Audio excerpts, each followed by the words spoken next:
2016 was a pretty good year overall. Nothing bad really happened. Nothing. Not at all. But unfortunately, there were a couple blunders when it came to video games. So, since it's sort of a tradition for the channel, we're going to be counting down the top 5 worst games of 2016. When I say worst, of course, I'm speaking from an entirely objective perspective. Every entry on this list is bad. Every game here is bad. And if you disagree, well, you're wrong. Okay, in all seriousness, this is entirely subjective. Just so you know, not every game on this list is broken and flawed beyond belief. It's just the games I felt that were the most disappointing, the least enjoyable, while also being a game that had a lot of money and polish, massive air quotations there, put into it. So without any further ado, let's go to the number 5 pick, which is Far Cry Primal. Far Cry Primal, from an outsider's perspective, is okay. There's nothing mechanically broken about the game, and it should work really well. The problem here is that Far Cry Primal just isn't that fun. Not only is it essentially a carbon copy of Far Cry 4, but with prehistoric elements, it's not an entertaining FPS. The new elements here, like the animals, aren't really fleshed out and they don't feel fully developed. The hunting and crafting system are also fairly lackluster. The idea of playing a Far Cry game in a prehistoric time period should work really well, and I feel like with some more care and time put into it, Ubisoft could have made a compelling game. Unfortunately, where Far Cry Primal falls flat on its face is its inability to do anything new. You go around doing the exact same thing you always do in every single Ubisoft open world sandbox game. It's boring and unimaginative.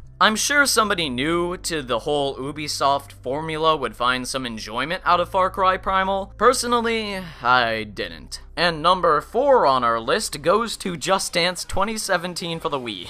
I'm only putting this game on here because it was actually made for the Wii in 2016. Ubisoft, what are you thinking? It's so surprising that Ubisoft would invest time and money into making something for a dead console, or I guess a seemingly dead console. As a fan of Just Dance, I have to say Just Dance 2017 is as bad as it gets. You can tell the developers were trying to do something new, but like every Just Dance game, it's the same. There are new songs, and I'm sure if you like the music of 2016, you'll also like Just Dance 2017. However, I didn't like it, and that's even when I played it on the Wii, the most superior console of every generation. Ubisoft, please, if you're watching this video, make Just Dance 2018 also for the Wii. Maybe you could even throw in a GameCube port for good measure. And number 3 is pretty expected, No Man's Sky. Now, I'm not here to lecture you on how No Man's Sky was overhyped and it didn't live up to expectations. No, I'm here to tell you that No Man's Sky simply isn't that fun. It's a boring survival game where the only new gimmick introduced is exploring new planets. And those new planets that you explore aren't even that fun to explore. I can see why people find entertainment out of No Man's Sky. It's just not for me, I think.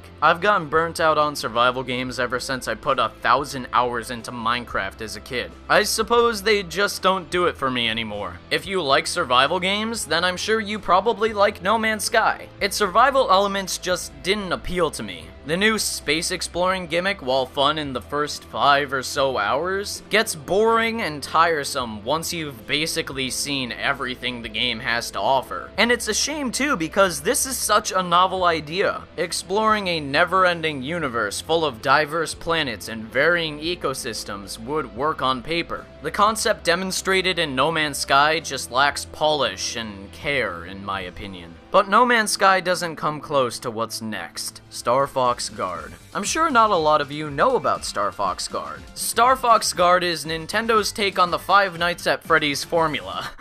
Yeah, you take control of cameras that shoot invading robots in this cramped environment. Playing on the gamepad and aiming and moving your cameras around in real time is stressful. And it's not the good stress that you feel in a game like Pikmin, for example. This stress is created, at least for me, when you have a sensory overload of not knowing what to do with every single button or all these robots that are invading your maze thing. Furthermore, I'm sure a lot of people would say, oh, this is just a companion piece to Star Fox Zero, so you shouldn't really criticize it. If anything, you should say that Star Fox Zero is one of the worst games of 2016. While that argument has some merit, it's worth noting that Nintendo did market Star Fox Guard as its own entity, separate from Star Fox Zero. For that reason, I think it deserves to be on this list. Also, Star Fox Zero, while not the best game in the series, certainly isn't the worst game of 2016 in my opinion. Finally, we come to the last entry, and to no one's surprise, it's Mighty Number 9.